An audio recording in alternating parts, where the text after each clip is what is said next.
My view.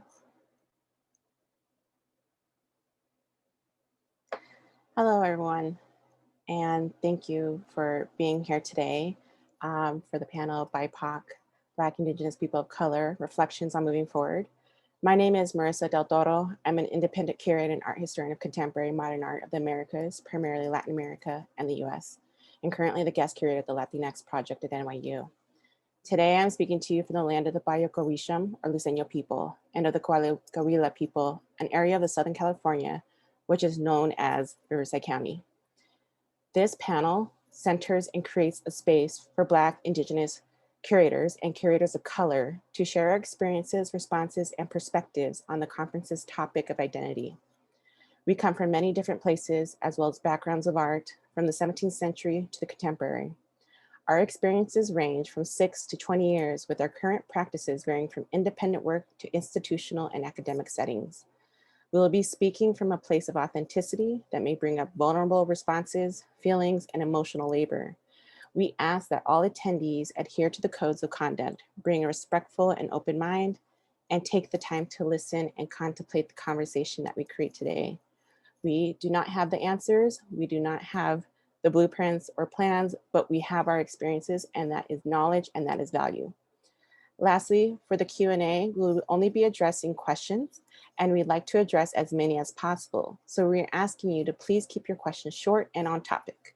We appreciate you, and thank you for being here with us. And before I introduce the speakers of the panel, I want to give thanks to AAMC, Judith Pinero, and Lucy Leiden for organizing the conference and making this virtual event a reality again. Now I'm excited and honored to introduce the panelists, these amazing curators. To start, Stephanie Archangel, curator in the history department at the Rijksmuseum. Stephanie studied sociology at the University of Amsterdam and has been a junior curator at the Rijkshistory department since 2016. She is co-author and co-creator of the exhibitions 80 Years of War and Here, Black in Reverence Time, on the 17th century presence and representation of African people in art in the Netherlands. She is also a member of the Terminology Project, in which the Rijksmuseum takes a critical look at the existing titles and descriptions of its collection. Next, we have Vivian Crockett, the Nancy and Tim Hanley Assistant Curator of Contemporary Art, Dallas Museum of Art.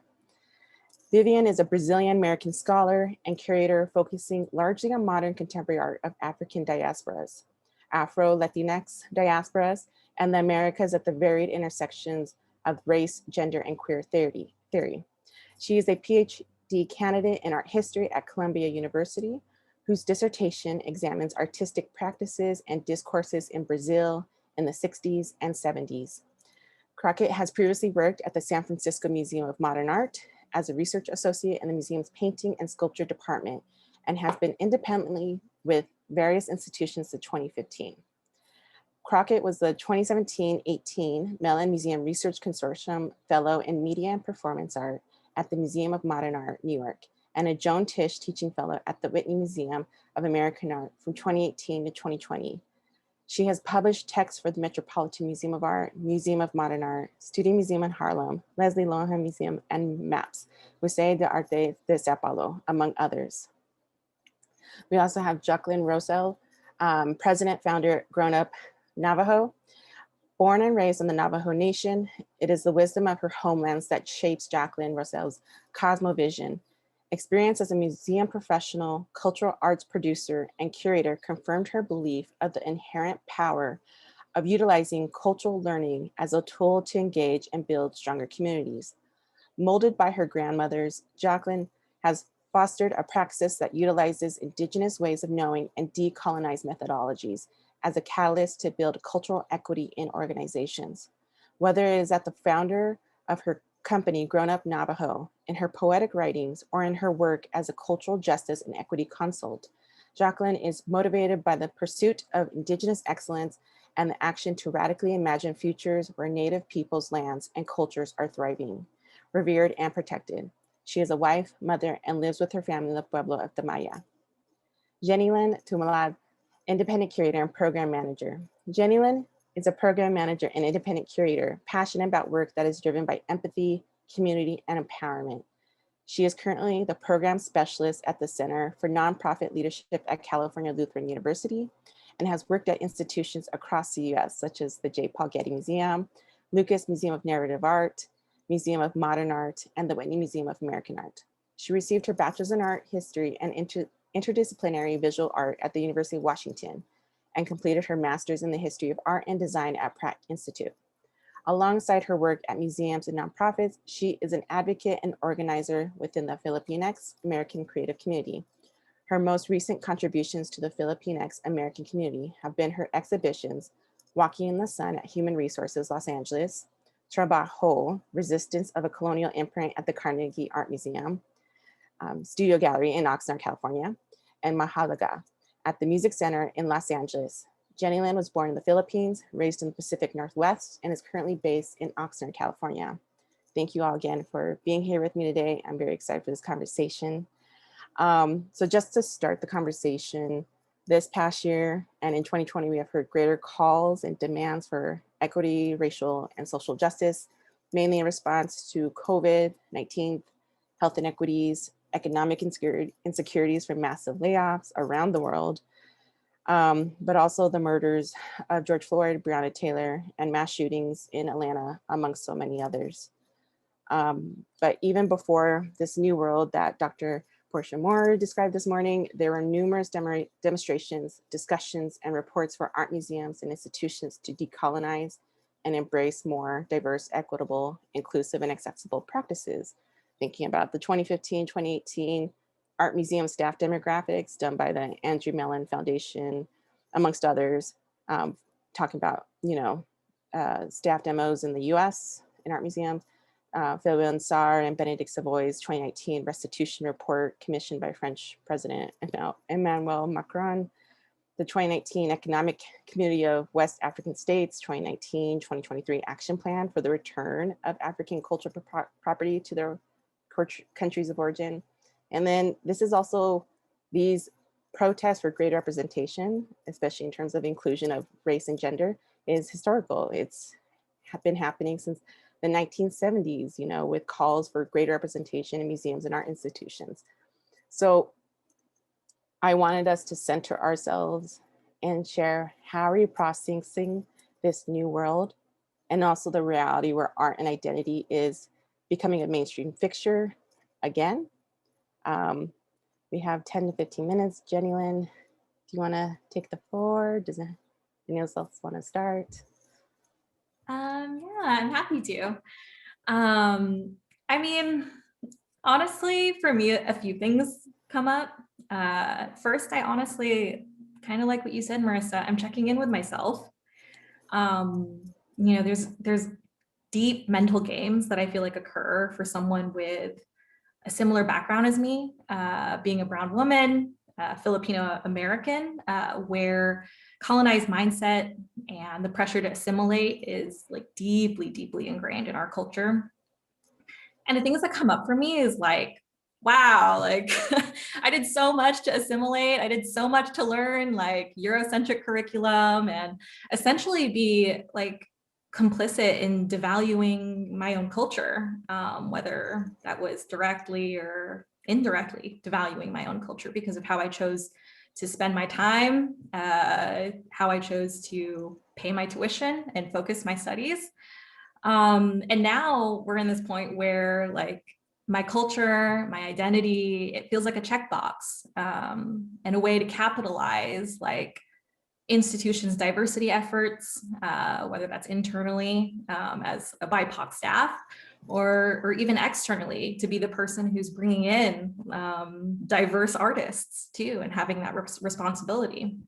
So it's complex. I think as an immigrant BIPOC curator, I'm very cognizant of that complexity and like how that manifests itself in my work and also my self-value. And I think like another thing that really comes to mind is just like you were sharing this call for representation, like representation to who? We were kind of laughing about that when we all met up to do this production run through, where it's like, maybe I want representation, but also like I kind of want secrecy in this moment, to be quite honest. Because I think that there's this other layer when you think of calls for representation in major institutions, where it's like you have this dynamic where it's almost like you're feeling pressured to have that institution validate you and validate your community and say that you are worth being shown and being remembered and being put in these stories. So those are the things that come to my mind in processing the ways in which identity is becoming mainstream right now. So thank you. Yeah, thank you. And yeah, there is safety in holding things, you know, like, again, who is this representation and diversity call for, really, you know? Vivian or any else want to, Stephanie, Jacqueline? Also, feel free to unmic. We can all like talk together. I know, you would have heard me like, yeah, like, I was doing that. Response. I think a lot of what you're saying really resonates with me. And, you know, I think throughout my trajectory, both in school and going through very kind of normative educational systems, you know, I went to Stanford and Columbia University. It's like I've had to prove and meet the standards of the kind of traditional rubric, right? I have to pass the orals, that whole curriculum and prove that I can do the mainstream art history. And then on top of that, run a parallel track to do this other work. So yeah, I was, you know, sometimes I listen to Dr. Kelly Morgan as like a way of listening to a sermon.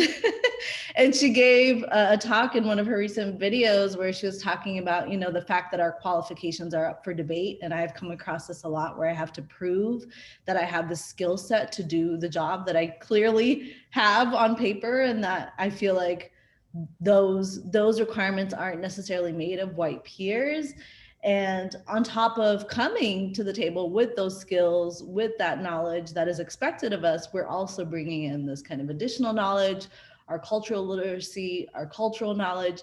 And it is a strange thing where I don't want that knowledge to be tokenized and instrumentalized. And I'm really resistant to this task of translating our cultures to other people.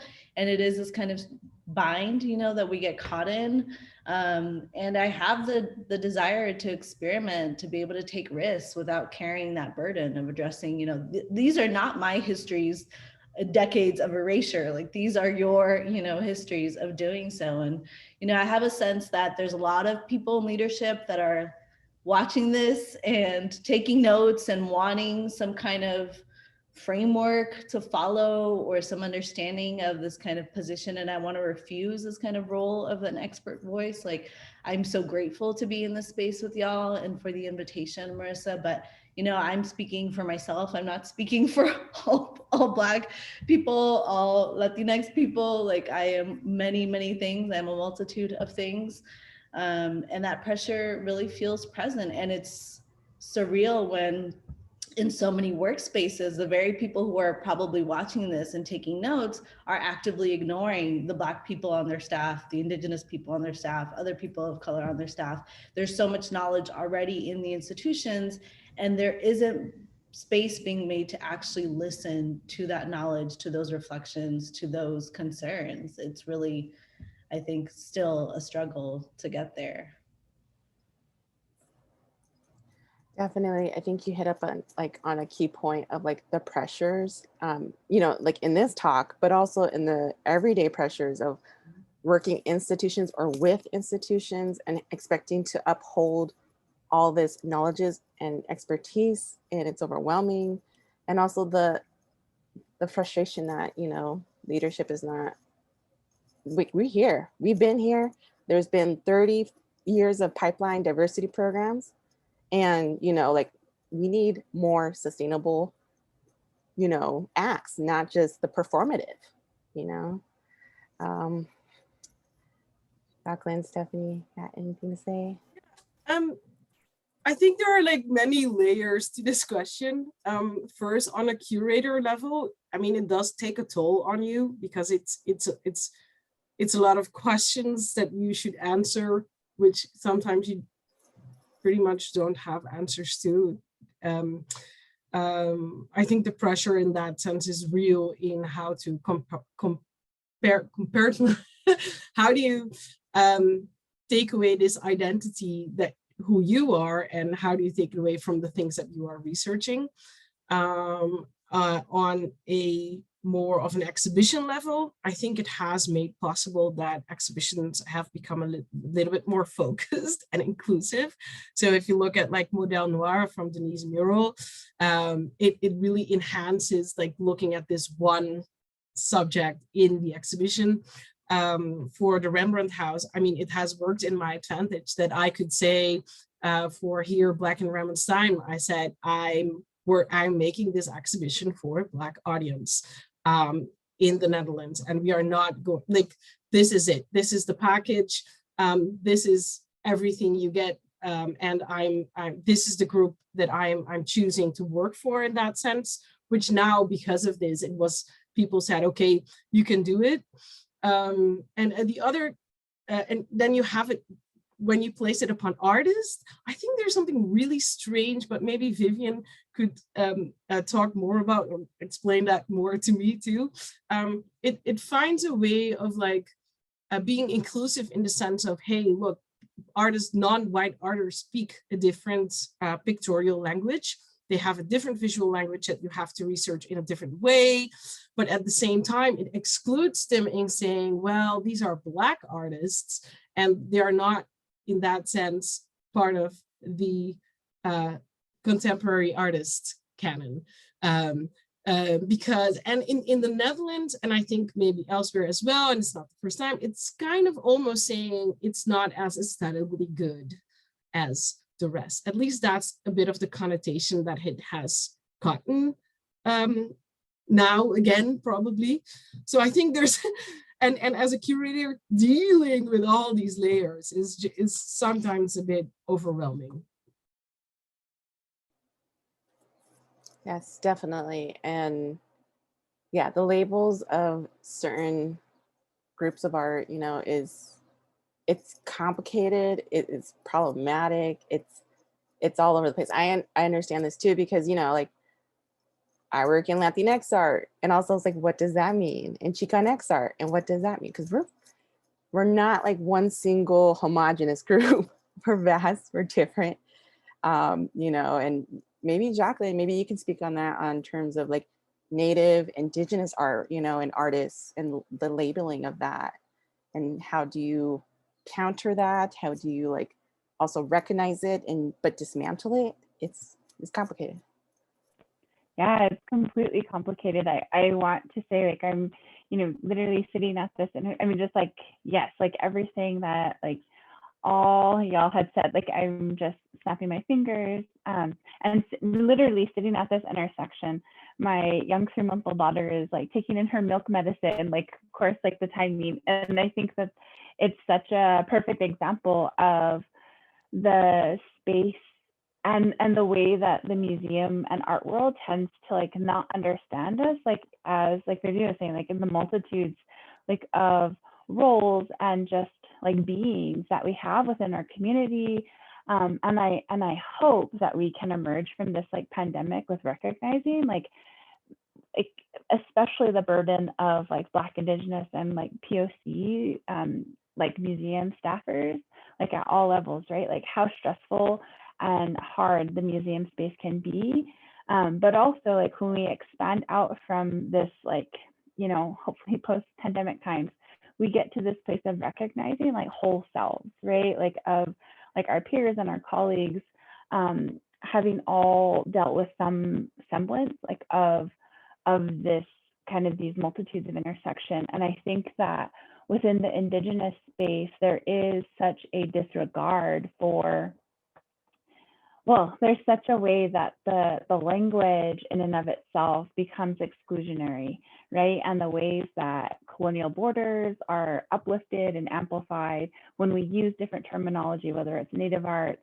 and the ways that I think there can be a melting of those like colonial borders. When we think about like indigeneity and the way that it is a global reality, right? Like that indigenousness is something that is a commonality beyond like Turtle Island. And I think that so much of the field tends to, at times, like demonize, tends to really thwart and diminish the importance of Indigenous ways of knowing. So thinking about the positionality of this moment in time where a lot of these, a lot of our peers in the museum world like are coming forward with realities of like working conditions, of the stresses, of the hardship like that museum space has caused. Like I know some of us are just sitting at home like yes, like I have felt that.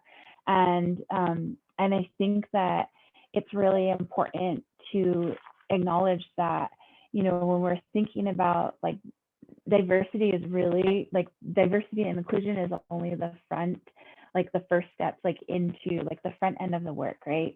And if we're really wanting this to be a moment that can like that move us towards something different, like we're talking about a huge like shift in culture like of our field across the board, and that requires a whole examining and not just deconstructing but also a building up of what exists and like this like the cultural currency that like BIPOC communities have always had, and really this reconfiguring of our whole field like as in and of itself. Thank you for that. Yes, to everything. We need to deconstruct, but also build up. And, you know, I think that kind of segues into our second question a little bit really nicely. Like, you know, how and when do we work and break with the hegemonic system in that deconstruction and building up by what, but also while at the same time, like also making sure we're like surviving and caring for ourselves so that we don't get burnout, so that our communities don't get burnout, and with all the extra concerns. Like, so how, I don't know if anyone wants to tackle this, maybe Jenny Lynn, do you want to go again or want to switch it up? Feel free to chime in. I can go again.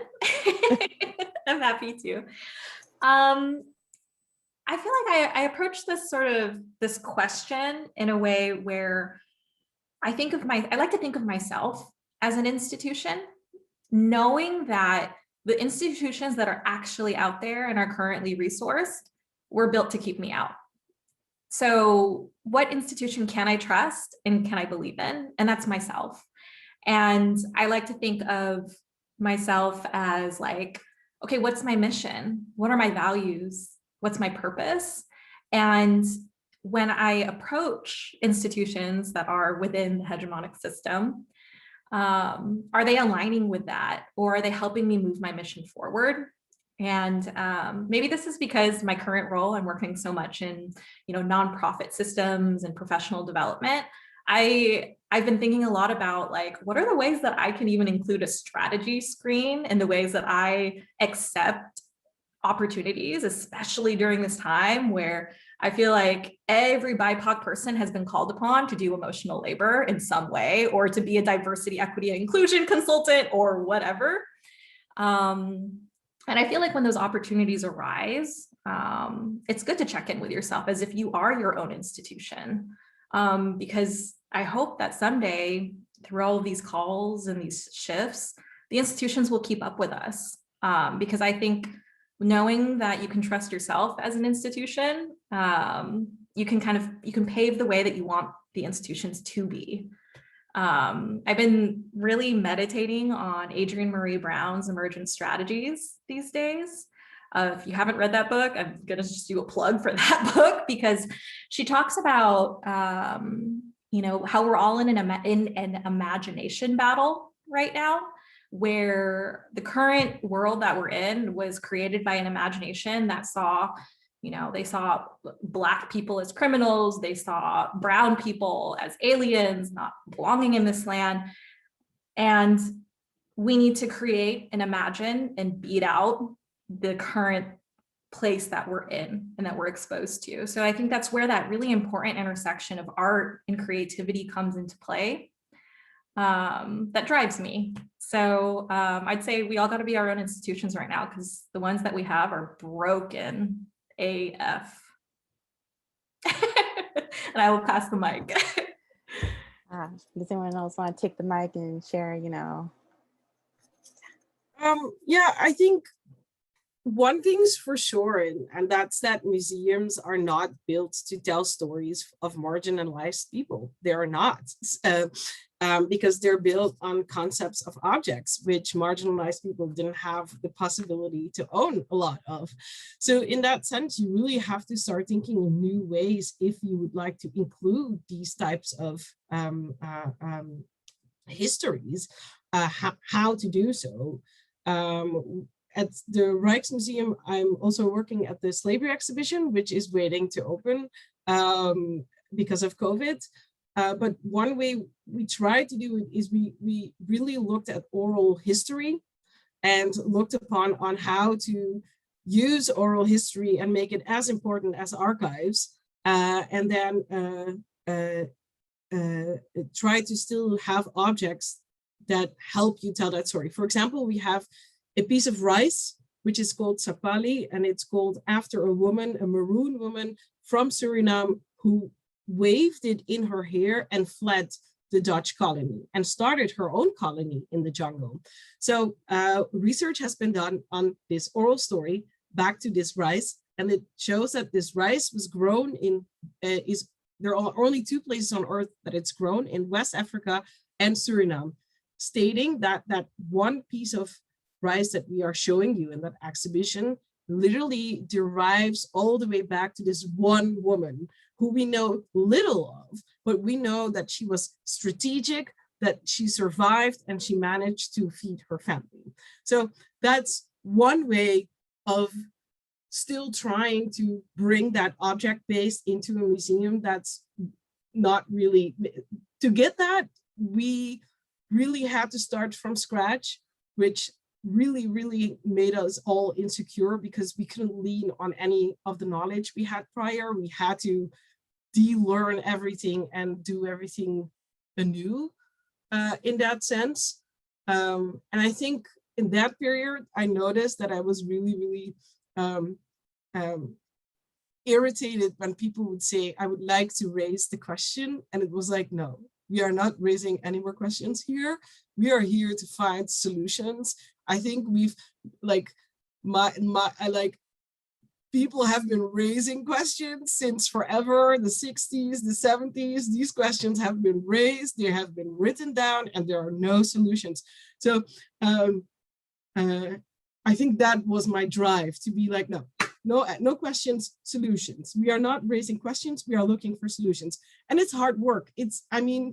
I didn't like myself through that process because I was constantly critical on my colleagues and they on me, because this is the way we needed to work. We needed to ask everything twice and be very critical.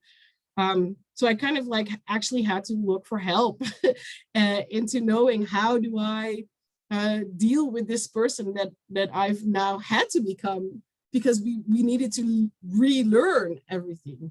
I think it was one of the most healthiest decisions I've made, but it wasn't an easy road to get there.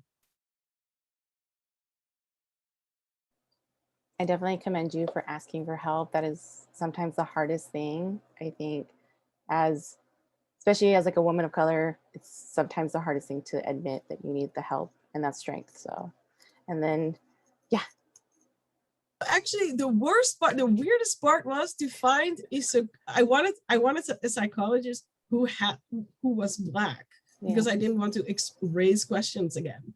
And I think that was the hardest thing to find, which was incredible again, which is like, how do I get here and still have to work as twice as hard again to find a person who can actually help me in this process, because also people of color don't have that access in these types of studies. So it was crazy. Yeah, I think definitely the translating of certain experiences and emotions and identities is the frustrating part. And I think that's part of being a curator of color. We are constantly translating.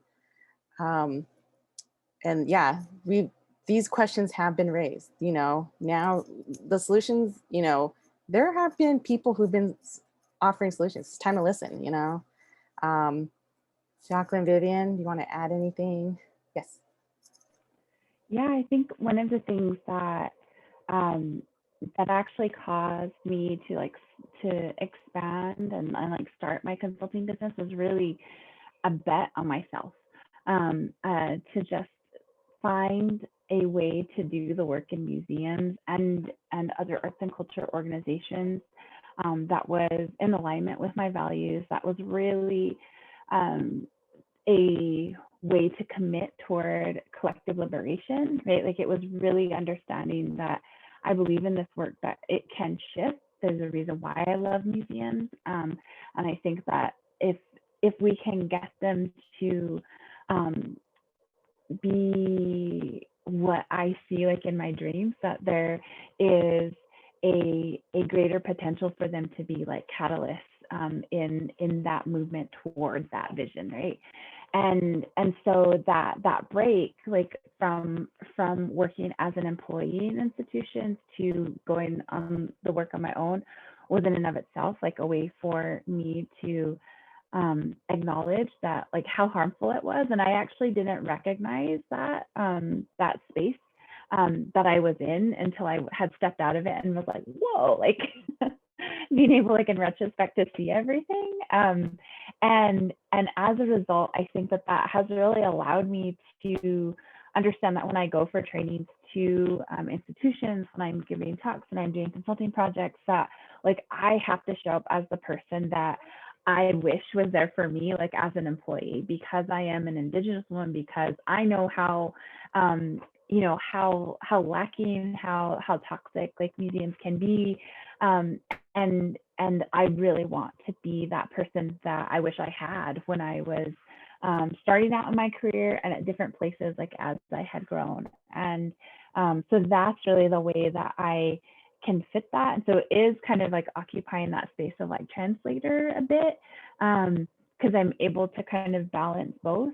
And simultaneous to that, like I was just commenting to my partner on a personal note last night of saying like I'm really grateful and feel affirmed like in the type of correspondences I'm having with people and clients that I'm working with now, because there's such a understanding of like, we understand you are coming off of maternity leave, we're coming, like it's such a affirmation of like I'm working with the right people and I'm working with my values because it's being reflected back at me. And that's what I want all of our colleagues and all of like my relatives to feel like and all the work that they're doing, right? And we're so far from that like as a society, but I hope that I can make enough of a difference in the work that I'm doing that it can really help folks, particularly Black, Indigenous, and POC like colleagues, like in those spaces that I get to work in.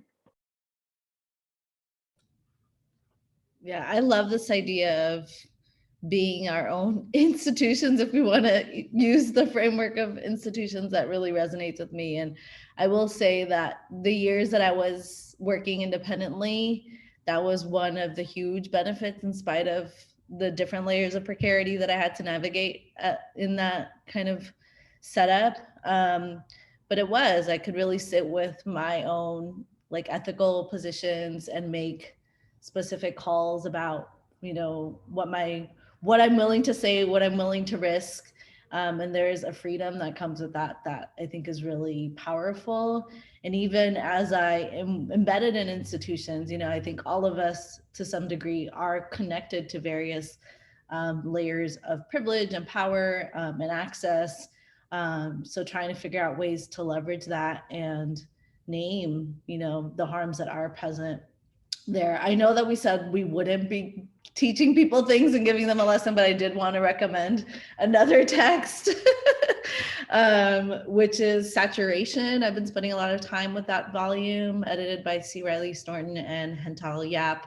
And in there's a dialogue with Denise Ferreira da Silva, who's someone that I return to over and over again, because I think she's really challenging the kind of frameworks that we have been given, even within kind of critical theory, as we try to disrupt hegemonic structures, the ways that we're still kind of caught up in the same kind of frameworks.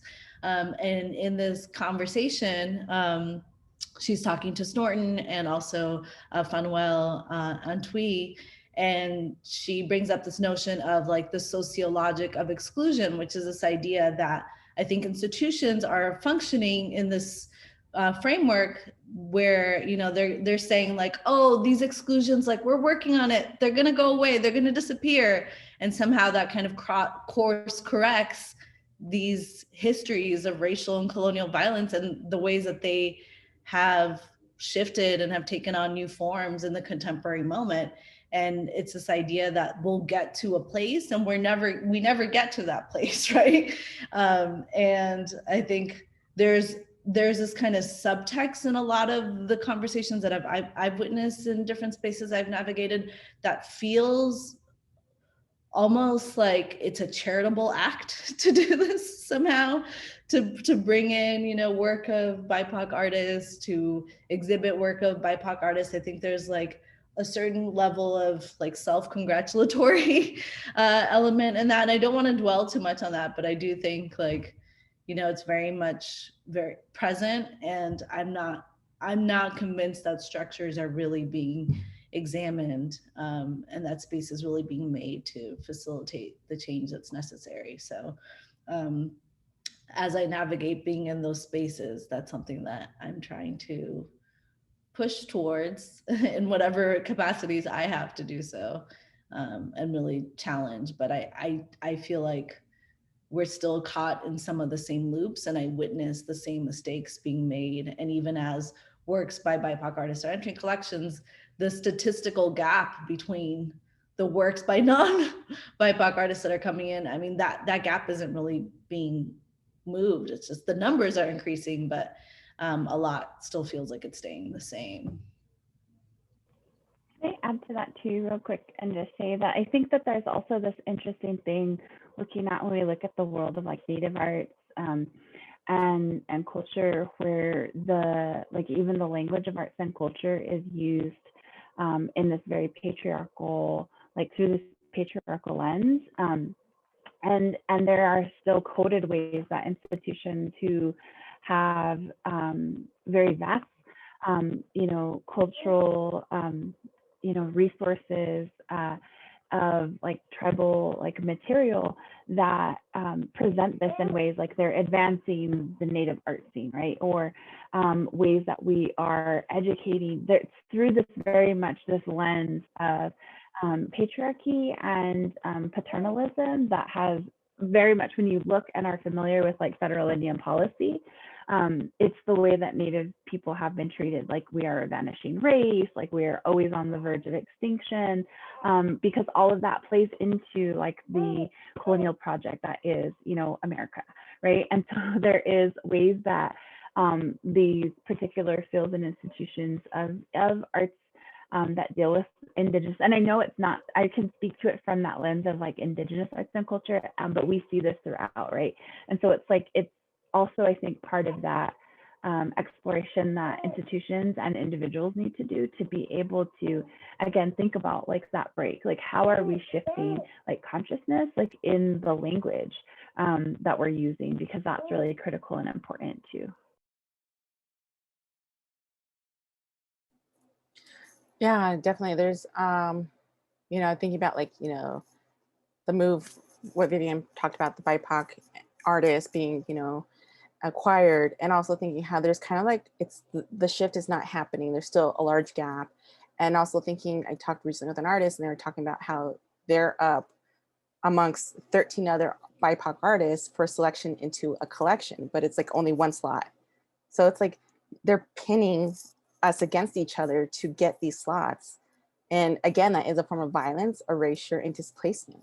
You know, our identities are, you know, the diverse identities, the BIPOC identities are not to be, you know, used. We don't give you permission to do that. So just saying. And if you're one of those artists or you know an artist, as a curator, you should not be doing this anyways. And yeah, there's definitely this paternalism, patriarchy strategy that is being used, definitely with Native identity, but I also see with like other identities as well, you know, thinking about like how they're so lucky to get into this space, and it's always so lucky, and it's like it's also this like you're not like the others, you know, you're different, and it's like No, if you are saying that, you're doing it wrong. So to finish up our questions, what are, some of you have already suggested a few readings and things to check out, but what are also some of the histories, practices, and truths that you are holding and guiding you through this time? You know, if you want to share, if you don't have to, you like secrecy too, those are also, but if there's anything else, because I know there's a lot of white curators on this talk, but there's also a lot of BIPOC curators, I think, that could find these strategies useful and as a safety net. So feel free.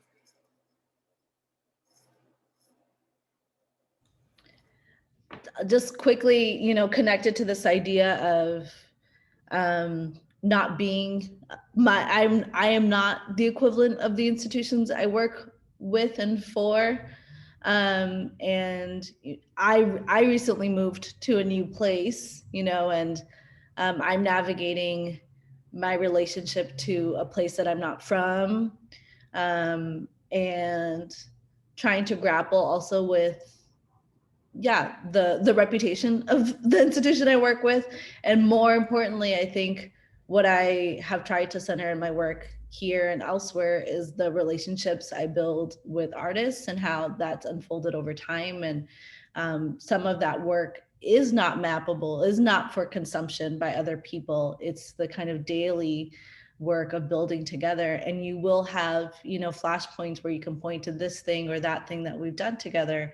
But how do we build kind of long-term support among each other as colleagues, us here in the space, among artists, among disability communities? There's just so many different communities that I feel connected to and in alignment with that really guide my work. I also don't want to treat cultural spaces as as like a vacuum outside of the real world. And it feels surreal even to be having this conversation in this kind of US centric framework, understanding that especially right now, you know, the US is hoarding resources like many other countries, and there's a lack of response from institutions, from cultural institutions, to address the larger state of the world as we begin to open up. And we're like, yay, our show gets to open. And there's like the sense of relief in that when we're seeing this kind of mounting death toll in India, where, you know, a few weeks ago, I was expected to be at work and be active and be functional when the average death toll in Brazil was something like 4,000 people a day. And that was like a daily average. And, you know, the realities of places like Palestine, which is not even treated as a nation state. It's something that I try to center in my work as much as possible and not ignore, and really think about, you know, we are of this world. And our work is not distinct from that. And I've seen that reflected in a lot of the wisdom shared by y'all today.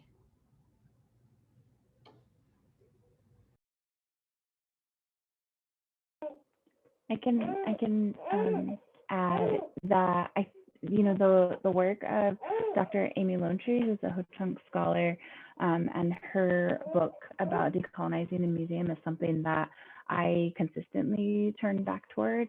And so much of that, particularly around the importance of like truth telling, like that makes things possible, right? So like my call to action for folks who are on this call is really like, there is, in my mind, an expectation that I now have from every institution to acknowledge that that their institution, their museum sits on Indigenous land, that America would not be possible without the stolen labor of the slave trade, that those are two truths that are really foundational to the ability for us to have museums overall, right? Like that, there is a violence that occurred to many different cultures around the world to create museology.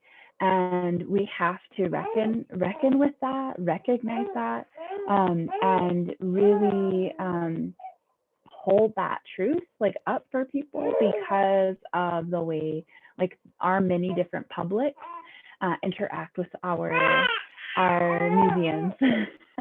And my daughter agrees. with this statement. And I think that that's something that's really important. I think I also want to say one of the other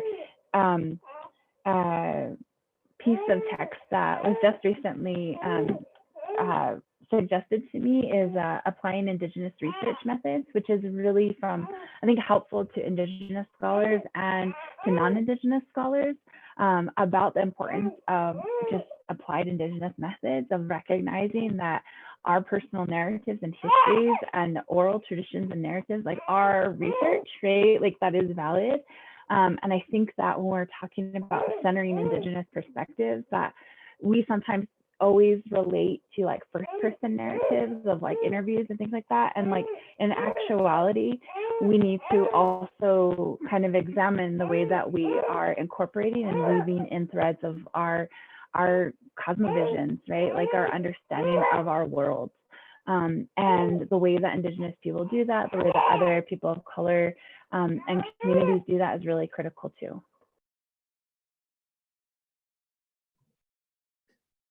I think it's also a notion of realizing that change doesn't come without friction. Working with the institutions I've worked with, and I'm talking much more from a European perspective, I think all of the museums really had to come in motion to try to make a proper exhibition out of what we were trying to do. And I think for that point in time, for me, they did it. We did it. And in that sense, it was exhausting. I think not only for me, but also for all of my colleagues. But I think I've noticed, maybe I should say I've noticed that I'm less cynical about things now, which is really, I don't know, uplifting. It helps to just be like, oh, I don't have to I don't know, question everything anymore. So that's one thing, which is maybe who the type of person I am, trying to look at the positive out of things. And for my work, I really try to look at empowerment. And that's how I try to survive, because I think the dehumanization, the poverty and the violence that has been enforced on non-white people, BIPOC people, is just, yeah, it's not something you should dismiss. But at the other side, I think I don't even know how to say this properly in English.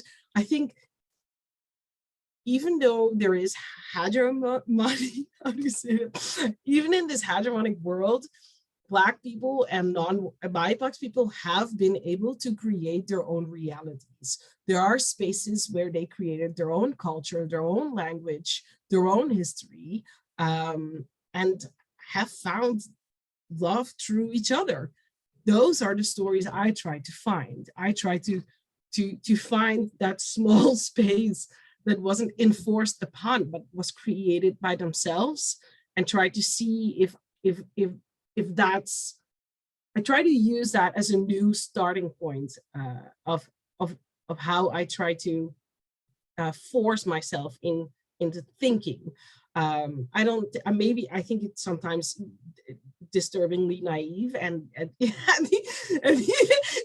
other side, yeah, it's true. But it really helps me in trying to find something that's not out there yet, because I think identity is not only what you think of yourself, but what others think about you. And if everything about you is placed in a negative sense, what kind of identity do you then try to create for yourself? So I try to think of new ways into getting new forms that people like me could identify themselves with, without it being constantly in a negative or enforced sense of way.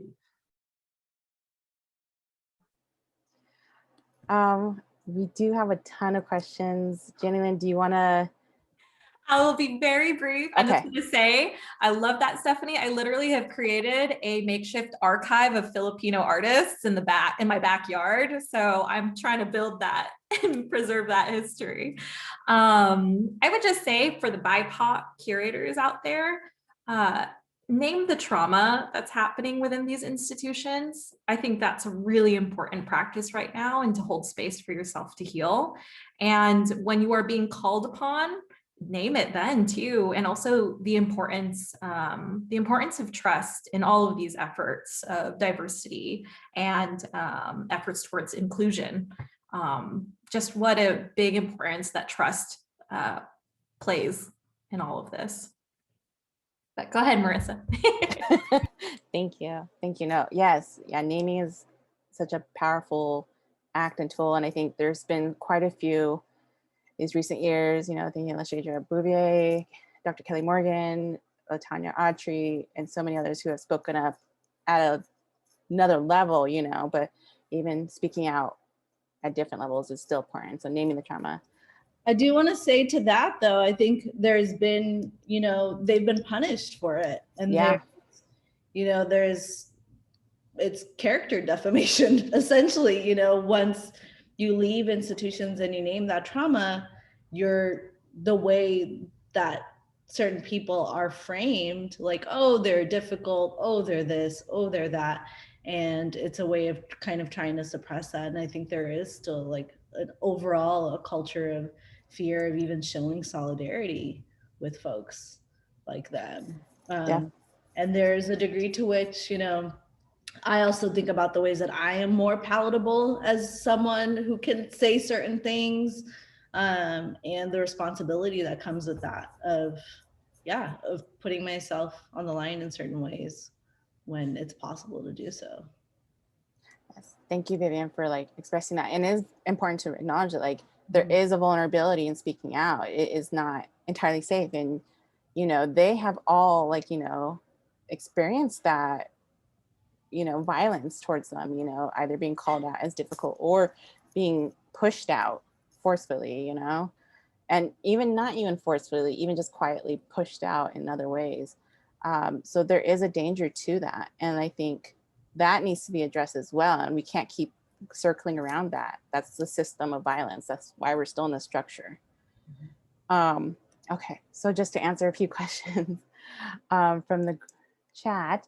Okay, and this is a kind of long one, but in terms of decolonizing oneself, what is a way that you yourself have actually shed this mindset to constantly assimilate into your museum? Because one of the ways I was able to escape this mentality is with my hair. As a Black woman, I have straightened my hair to be seen as acceptable by colleagues, but since WFH, I now have dreads, and I'm actually slightly worried about returning to the office. Any advice?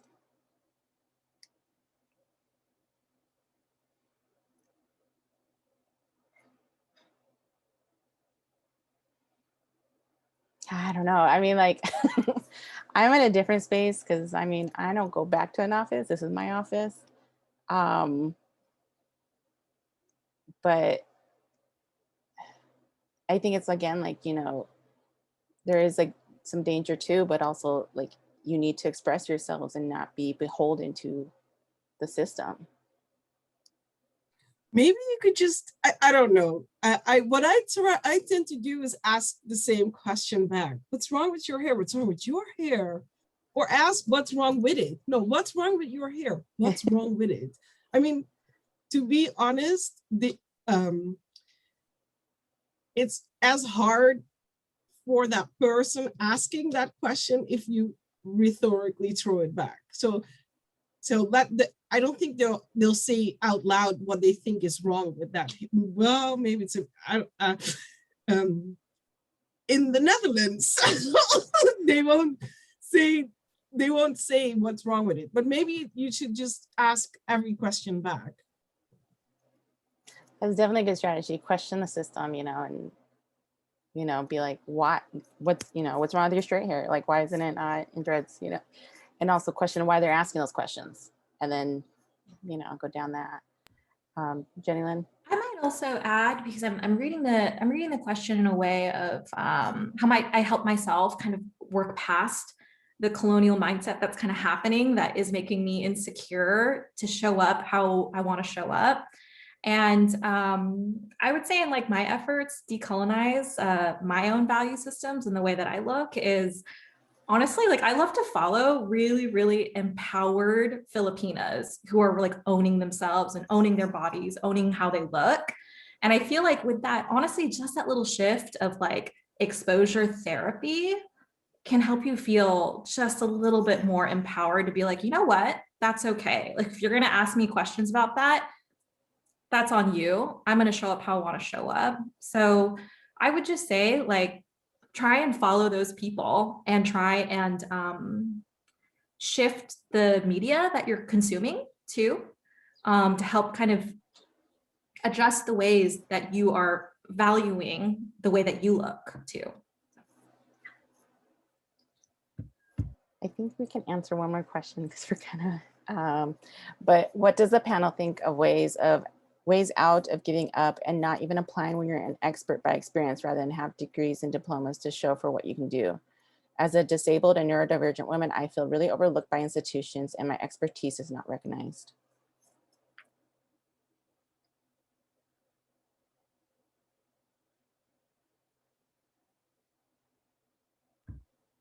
I'd be happy to speak to this, Yes. too, but I also would like, it's okay?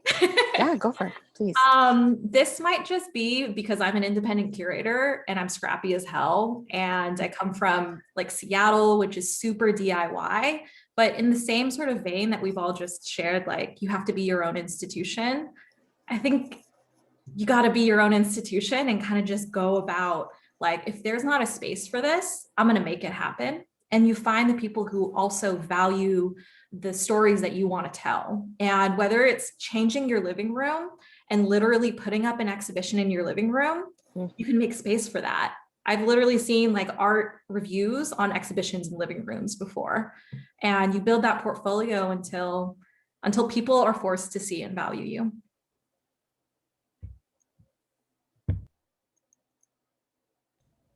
I will say that, you know, in these calls for increased equity and diversity, I think the pervasive ableism of institutions is not being addressed. And, you know, I feel complicit in this panel of being part of a panel where we don't have certain kinds of interpretation accessible.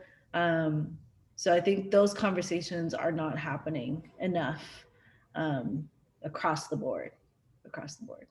In all kinds of spaces, not only museums, all kinds of arts spaces. Thank you. Yeah, there's definitely a need to push for that and demand it and also enact it.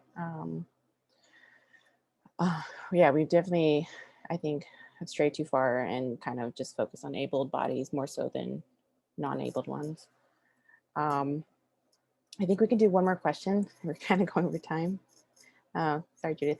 How have you handled the institution taking credit for your work, research, and network? As a junior curator, my expertise, my cultural heritage was often relied on by previous employers, but I was given minimal credit. I'm afraid this has hurt my career and I'm uncertain how to address it going forward.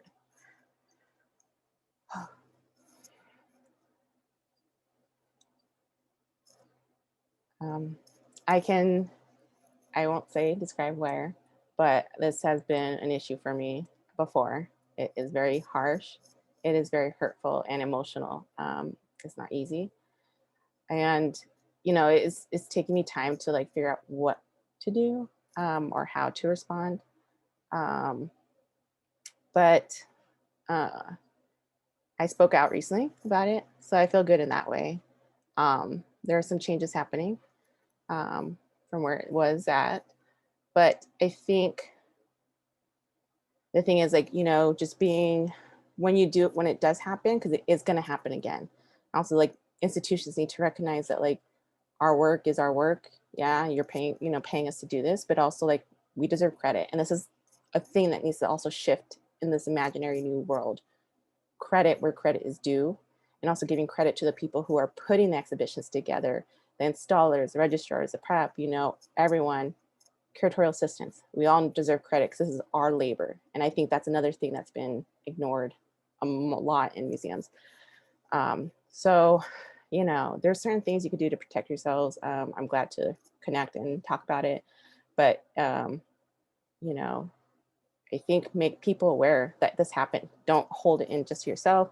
Have your people that you know you can talk to in if you have that safe space, but also out, and also document. I'm a documenter. I record things in certain ways. So does anyone else want to offer any advice on that? I think just want to say that it's a really hard space. A lot of my museum background was actually not in curatorial, but in museum education. And so a lot of the extraction that occurred was because of like my cultural identity, my community relationships, and the ways that those were cultivated. And so it's labor that was really difficult to document, right? And so outside of like emails and things like that, I think it's really important to, yes, name that it's happening. Now I feel like I have more tools and a wider ability to be able to name what was happening. And again, I think like it wasn't until I left, like I knew I was tired, but I hadn't realized how burnt out I was until I had left that environment altogether. And so I think that there's another part of protection where now, like as a certified personal coach, like there are tools that like I have in supporting other people, and also ways of, you know, being able to have, if you can have the resources, which I know is really difficult, to be able to have like mental health support, whether that's through a coach, whether that's through, you know, a therapist or counselor.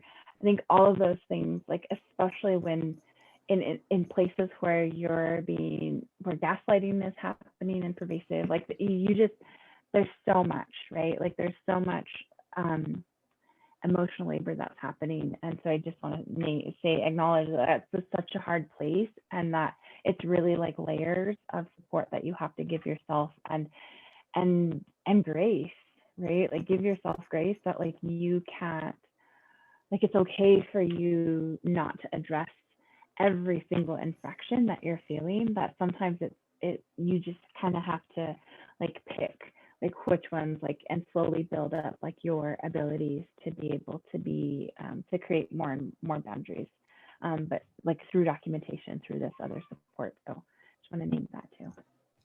I just want to say thank you for shouting out educators, because I had that mental note and I forgot to do that. Yeah, I got my start in education in museums, and I think education becomes a route for a lot of us who end up doing curatorial work, or who are curators and educators, because there's so much gatekeeping, and like those are my people, you know. And I think educators really shoulder a lot of that work of sustaining institutions, of making them feel like welcoming and accessible spaces in certain ways. And it's under acknowledged, and there's that power imbalance that still remains. And I think also there's these greater calls for these fellowships, which I think, you know, come with their benefits in terms of opening up space, but they are really they're band-aid solutions to a larger problem, and they don't actually address these power structures and the way that the work oftentimes that we do as fellows gets co-opted and absorbed by the institutions that we've done fellowships under, without the same kind of authorship and ownership that you have as a curator. And that's a really difficult dynamic to navigate and try to move through. And I know many of us have had those kinds of experiences too. Yeah. We have time for one more question. Okay, the burden, and I think this kind of ties into like thinking about how we advocate for others and ourselves too, but this is more about others. The burden of representation is so real, and this is an insidious barrier to asking for help. I'm wondering if y'all can talk about any experience you've had of advocating for the hiring of other staff, or advocating for the proper compensation of other staff being roped into this work to help share the work of transforming the institution. I'll say for compensation, I have not been on the hiring boards yet, but I've collectivized with fellow people in my department and others to push for higher compensation. Doesn't always happen across the board, but collectivizing, working together, I think is like a solid solution if you're thinking about compensation. But does anyone else have thoughts on the advocating for other hires, or even just compensation too? I think that this is a place where, like, to be transparent, I'm still doing a lot of healing about, like, as somebody who like I have now like just out earned what I was making like in my role as in senior leadership, like as the director of museum education. And so, and for transparency, like I am now making over $45,000, which is really crazy to me. And so I think that one of the things that is really hard in my healing was just not feeling equipped when I stepped into that senior leadership position to be a better support for my peers within a department. Vivian, you touched on the way that museum education is underappreciated. In my time in my role, in one of my roles, like I was able, we had a $12,000 savings from a contractor position that was no longer going to be renewed. And I hadn't had a raise in several years before that, neither had one of my stellar staff members. And so I advocated for that to be reallocated. So technically we got a raise, but we split a $12,000 budget savings between the two of us to be able to make that possible. And yet at the time in that institution, the mission was to educate, right? So you would think like if your mission is to educate, then you're resourcing the education that's happening in your institution. And again, like my salary was less than 45K at that time.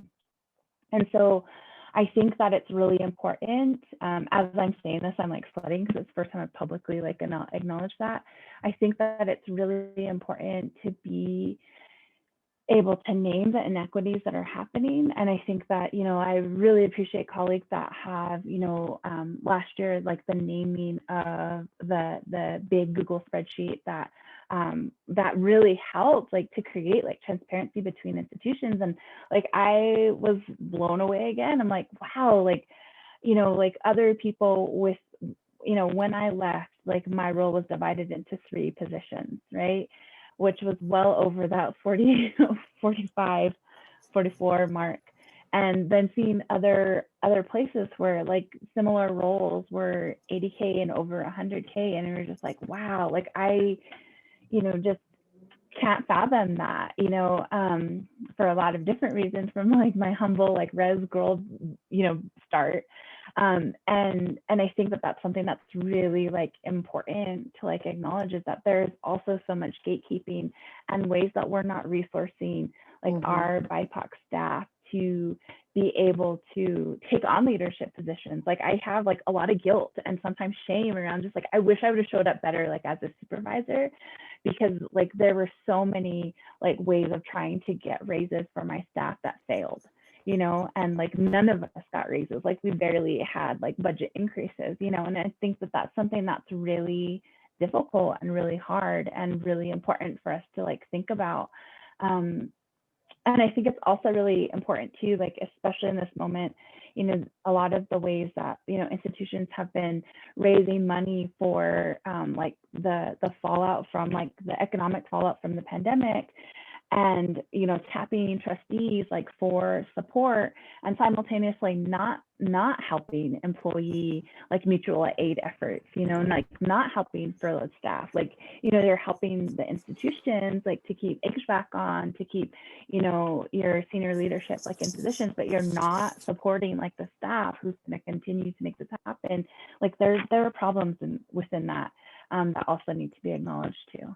Thank you. Yeah, there's definitely a lot of disparities that need to be addressed in terms of labor pay. The big, you know, top leadership and like the lower end, or, you know, but the same labor that's being happened, most of the labor. So we have to wrap this up, but I want to thank you all for being here today.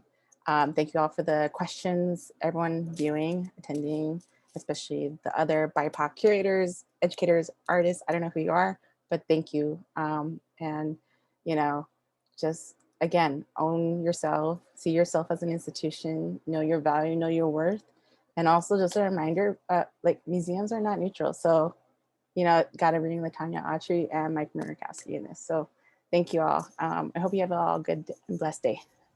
Thank you so much for inviting us and Yes. for having us. Thank you.